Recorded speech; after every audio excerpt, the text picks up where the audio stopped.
Rich Cole. We're going to talk about fitting new CNC machined factory wood sets with specifically, for example, TSK grips. All modern guns today have high quality.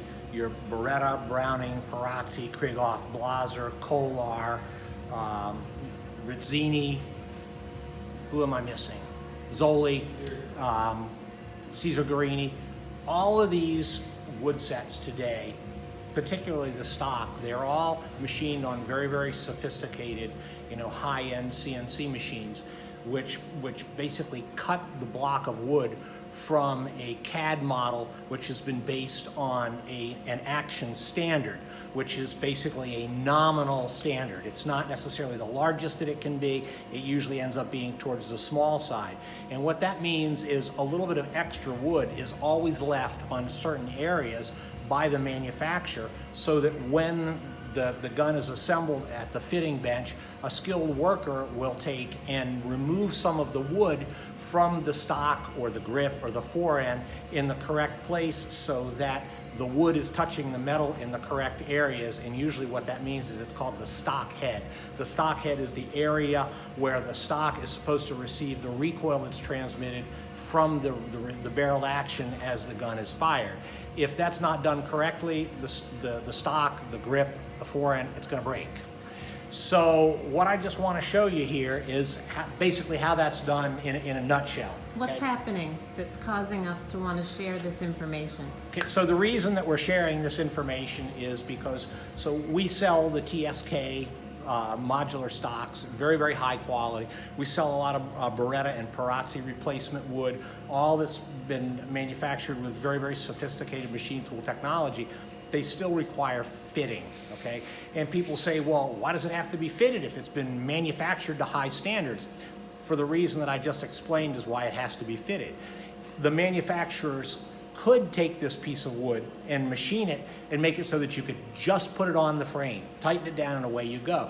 The problem is that you would have unsightly gaps in certain areas, because when you machine a piece of wood, unlike steel, because the grain is going in different directions, it was a former living object. It has anywhere between 10 to 14% moisture content at the time that it's machined.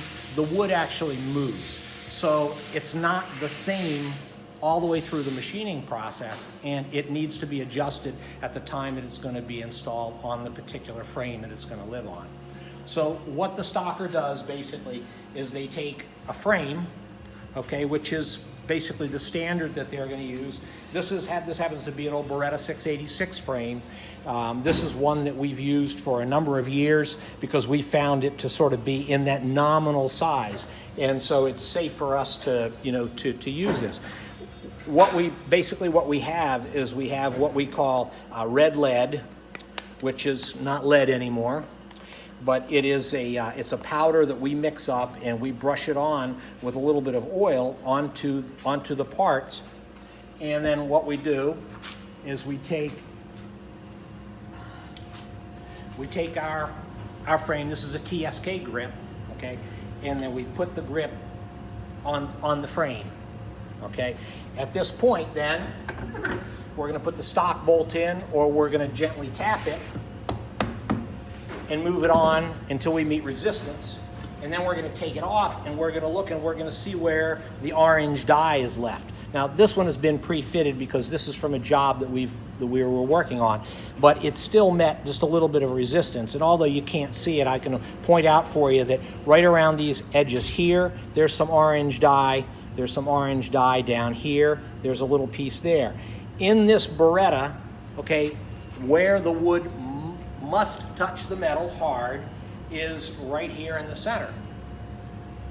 Okay, right there in the center. That's the stock head. Okay, and that's where we have to have hard pressure. Okay, if we have hard pressure up here on the cheeks, it's going to crack. If the tangs are being stretched open by the taper, it's going to crack.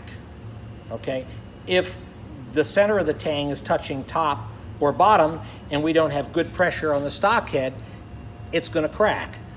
This is a Beretta situation. Every manufacturer is different. Here's a grip for a Krieghoff.